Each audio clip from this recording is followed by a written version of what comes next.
नवाजिश channel पर आप सभी का स्वागत है। मेरा नाम है नवाजिश। आज हम स्टार्ट करेंगे class 9th subject science chapter 9th। Chapter का नाम है force and law of motion. तो चलिए स्टार्ट करते हैं। चैप्टर का नाम है force and law of motion.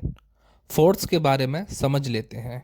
Force क्या होता है, इसको किस तरह से डिफाइन कर सकते हैं, यहाँ पर डेफिनेशन दी गई है बिल्कुल छोटी सी लाइन में। Push and pull on an object is called force. किसी भी ऑब्जेक्ट को पुश यानी धक्का देना या पुल अपनी ओर खींचना, उसको कहा जाता है फोर्स। अब इस डेफिनेशन में कुछ डिटेल नहीं है, तो फोर्स की अलग से कुछ डेफिनेशन देख लेते हैं जिसमें कुछ डिटेल भी दी गई हैं। यहाँ पर हमें दिया है, it is defined as the push और pull on an object with mass that causes it to change its velocity। कोई ऑब्जेक्ट जिसका मास पुल और पुश करने पर उसकी वेलोसिटी में चेंज हो तो वो किस वजह से होगा, फोर्स की वजह से होगा। इसी को कहा जाता है फोर्स। इसमें हमें आगे एक पॉइंट और दिया है, ये पॉइंट है it is a vector quantity. Force क्या है, एक वेक्टर क्वांटिटी है, यानी इसमें मैग्नीट्यूड और डायरेक्शन दोनों चीज़ें होती हैं। दोनों चीज़ें फोर्स पर डिपेंड करती हैं। अब एग्जाम्पल की बात कर लेते हैं। एग्जाम्पल में हमारे पास है, जैसे स्क्रीन पर दिखाई दे रहा है, टू ओपन और क्लोज द डोर। दरवाजे को ओपन या क्लोज करने के लिए हमें उसे करना होता है पुश या पुल। उसको धक्का देकर ओपन कर सकते हैं या अपनी ओर खींचकर ओपन कर सकते हैं। दो ही ऑप्शन हमारे पास होते हैं, तो ये किस वजह से हो पाता है, फोर्स की वजह से। यहाँ पर फोर्स की दो डेफिनेशन दी गई हैं। मैं आपको सेकंड वाली रेफर करूँगा क्योंकि इसमें डिटेल के साथ एक्सप्लेन किया गया है। फोर्स को अब बात कर लेते हैं इफ़ेक्ट की। इफ़ेक्ट, फोर्स के इफ़ेक्ट यानी क्या क्या प्रभाव होते हैं। तो उसमें फर्स्ट पॉइंट है, force can move a stationary object. Suppose कीजिए एक बॉल है, रेस्ट की पोजीशन पर है, स्टेशनरी पोजीशन में है, ये मूव नहीं कर रही है, एक ही जगह पर है। अब हम अपने पैर से इसको किक करते हैं यानी फोर्स अप्लाई करते हैं। जब हम इस बॉल को किक करेंगे तो ये इस डायरेक्शन में मूव करने लगेगी, मतलब आगे की ओर मूव करने लगेगी। और ये किस वजह से हो पाया, फोर्स की वजह से। फोर्स की वजह से कोई भी स्टेशनरी ऑब्जेक्ट जो रेस्ट की पोजीशन में है उसको मूव किया जा सकता है।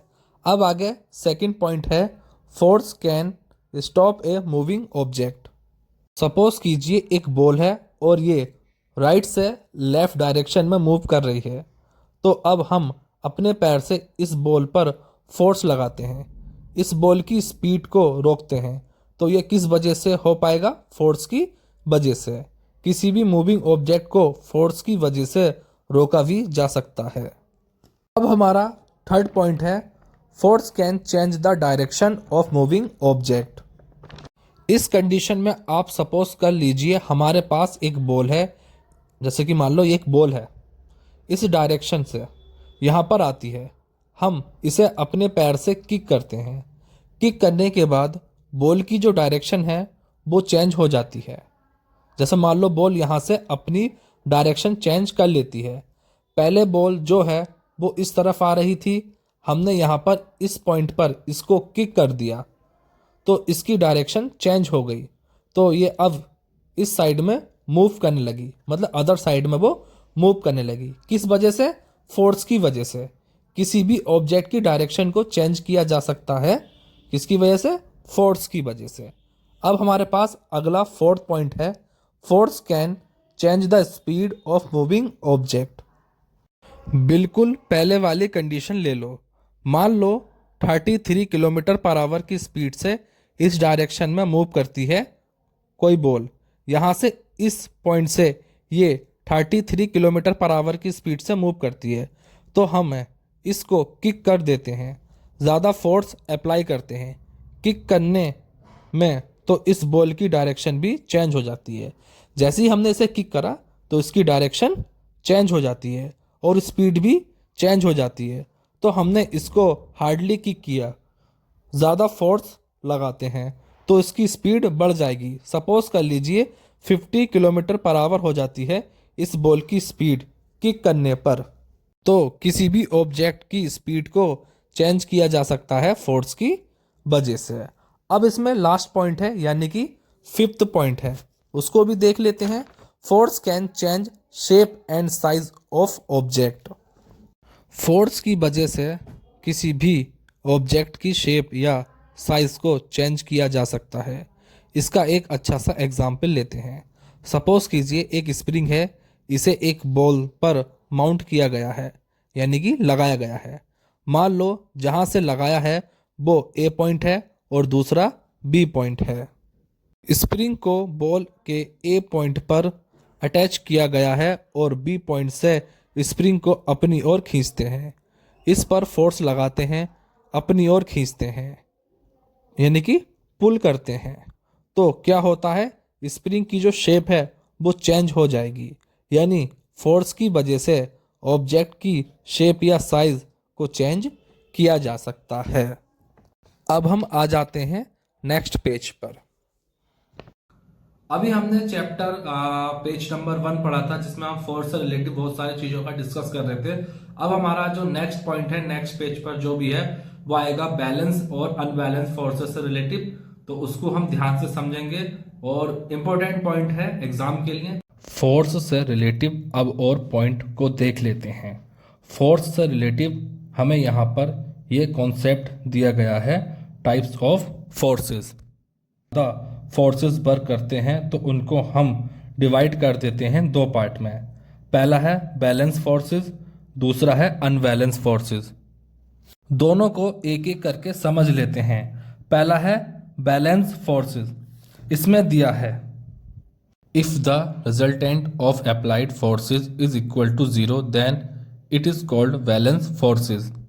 इसमें दिया है रिजल्टेंट किसी ऑब्जेक्ट पर दो या दो से ज़्यादा फोर्स जब वर्क करता है तो रिजल्टेंट में हमें 0 मिल जाता है। तो ऐसे पॉइंट को कहा जाता है बैलेंस फोर्सेस। बैलेंस फोर्सेस का एक एग्जाम्पल ले लेते हैं जिससे आप इसे बहुत अच्छी तरीके से समझ पाएंगे। हमारे पास एक बॉक्स है, इस बॉक्स पर राइट हैंड साइड से मैं अप्लाई करता हूँ 25 न्यूटन का फोर्स, और बिल्कुल ठीक इसी तरह से जो लेफ्ट हैंड साइड है बॉक्स की लेफ्ट हैंड साइड से अप्लाई करता हूँ 25 न्यूटन का फोर्स। अब यहाँ पर हमें सिंपली फाइंड करना है रिजल्टेंट कैसे फाइंड किया करते हैं, जब फोर्स एक दूसरे के अपोजिट होती है तो माइनस करना होता है। हमें बड़ी वाली टर्म से छोटी वाली टर्म को माइनस करना होता है। यहाँ पर क्या है, दोनों साइड 25 न्यूटन हैं, दोनों इक्वल हैं, तो 25 माइनस 25 इक्वल्स टू 0, तो आ जाएगा 0। यानी इन दोनों फोर्सेस का जो रिजल्टेंट आया है वो 0 न्यूटन, यानी कि जो भी रिजल्टेंट है वो 0 न्यूटन है। तो ऐसे फोर्सेस को कहा जाएगा बैलेंस फोर्सेस। और हमेशा ध्यान रखना, जब भी फोर्सेस अपोजिट डायरेक्शन में वर्क करती है तो हमें माइनस करना होता है। रिजल्टेंट 0 न्यूटन है तो ये फोर्सेस हो जाएंगी बैलेंस फोर्सेस। अब आते हैं सेकंड वाले पॉइंट पर। तो हमारा जो सेकंड वाला पॉइंट है वो है अनबैलेंस फोर्स। इसमें दिया है if the resultant of applied forces is greater than 0 then it is called unbalance force. किसी भी ऑब्जेक्ट पर अप्लाई की गई ऐसी फोर्सेस जिनका रिजल्टेंट 0 से बड़ा हो यानी ग्रेटर देन हो तो उन फोर्सेस को कहा जाएगा अनबैलेंस फोर्सेस। इसका भी एग्जाम्पल ले लेते हैं। यह हमारे पास एक बॉक्स है, इस बॉक्स पर राइट हैंड साइड से अप्लाई करता हूँ 150 न्यूटन की फोर्स। ये मैंने अप्लाई किया राइट हैंड साइड से, और लेफ्ट हैंड साइड से मैं अप्लाई कर देता हूँ 25 न्यूटन की फोर्स। सिंपली दोनों फोर्स एक दूसरे के अपोजिट डायरेक्शन में हैं। रिजल्टेंट फाइंड करने के लिए दोनों को बड़ी वाली वैल्यू में से छोटी वाली वैल्यू को माइनस कर देंगे। तो मैं माइनस करूँगा 150 यानी 150 माइनस 25 इक्वल्स टू 125 न्यूटन, और 125 न्यूटन 0 से बड़ा है, यानी इस बॉक्स पर जो भी फोर्सेस वर्क कर रही है तो उनको हम कह सकते हैं अनबैलेंस फोर्सेस। क्यों कह सकते हैं? क्योंकि जो हमारा रिजल्टेंट आया वो 0 से बड़ा है। अब यहाँ पर मैं एक इम्पोर्टेंट पॉइंट बता देता हूँ, जो हमारी फर्स्ट टाइप की बैलेंस फोर्सेस हैं उसमें कोई भी ऑब्जेक्ट मूव नहीं करेगा, क्योंकि इसमें रिजल्टेंट फोर्स 0 है, और अनबैलेंस फोर्सेस वाली कंडीशन में बॉक्स मूव करेगा जिस डायरेक्शन में मूव करेगा, जिस डायरेक्शन में हाई फोर्स लगाई गई हो। ये 150 यानी 150 न्यूटन की फोर्स इस डायरेक्शन में लगाई गई है, तो बॉक्स भी इसी डायरेक्शन में मूव करेगा। तो ये हमारे फोर्सेस के दो टाइप, इसको हमने एग्जाम्पल के साथ समझ लिया अच्छी तरीके से। अब फोर्सेस से रिलेटिव न्यूमेरिकल भी आते हैं, तो फोर्सेस को यानी कि फोर्स को मैथमेटिक्स के द्वारा किस तरीके से एक्सप्लेन किया जा सकता है ये देखते हैं नेक्स्ट वाले पेज पर।